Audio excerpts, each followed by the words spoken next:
അതെ അതെ അതെ. പക്ഷെ ജിൻഡോ വിളിച്ചിട്ടില്ല. ഈ ലോകത്തുള്ള സകലമാന വള്ളിക്കേസും ഇത്രയും ബുദ്ധിമാനായ ജിൻഡോയുടെ തലത്തിൽ എങ്ങനെയാണ്? ഈ മുഖ്യമന്ത്രിനെ എല്ലാവരും എത്ര തെളിവിക്കുണ്ടാവും? എത്ര തെളിവിക്കുണ്ടാവും?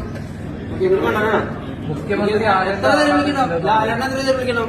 ഈ മമ്മൂട്ടി എത്ര തെളിവിക്കണം? അത് തിരിച്ചിരിക്കണം. പിന്നെ ഈ കോടികളുടെ ആസ്തിയുള്ള ജിൻഡോ 10,000 രൂപ കട്ടുമെന്ന് പറഞ്ഞപ്പോ എന്തായിരുന്നു മാനസികാവസ്ഥ? ഭൂമി ഉള്ളതെന്ന് താഴെ പോയാൽ മതി എന്ന് തോന്നിയിട്ടുണ്ടോ? ചോദിച്ചപ്പോ എന്താ പറയാ? അതായത് ഞാൻ എക്സാം പറഞ്ഞിട്ടേ ഈ ജിമ്മിന്ന് ഞാൻ 10,000 എടുത്തു തിരിച്ചോ. എനിക്ക് സംബന്ധിച്ചിടത്തോളം എന്റെ ജിമ്മിൽ ഞാൻ 10,000 എടുത്തു. എത്രയേ ഉള്ളൂ? ഞാൻ എടുത്തു സംബന്ധിച്ച പറയാം. കണക്ക് കാണിക്കണല്ലോ. അല്ല, പാർട്ട്ണറല്ലത്.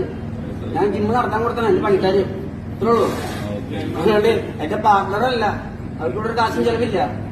അവർക്ക് ഞാൻ ഇവിടെ വന്നിട്ട് കിടക്കാൻ സൗകര്യമില്ലാണ്ട്, അതായത് അത് ആ കുട്ടിയുടെ സ്പോർട്സ് ഏരിയ എന്ന് വെച്ചിട്ട് കിടക്കാൻ സൗകര്യമില്ലാണ്ട് വീട്ടിൽ അവിടെ നിന്ന് ഇവിടെ വീട് വാടകയ്ക്ക് കൊടുക്കും. ഞാൻ അതിന്റെ വാടക കൊടുക്കാൻ ഞാൻ മാസം 17,000 വെച്ച് അവരുടെ വണ്ടിയുടെ സീസി അടക്കണം. ഞാൻ ഇതെല്ലാം കൊടുക്കണം. ഞാനാ ആ കുട്ടിക്ക് ഞാൻ ഇതുവരെ ഒരു ഷേക്ക് ഹാൻഡ് കൊടുത്തിട്ടില്ല.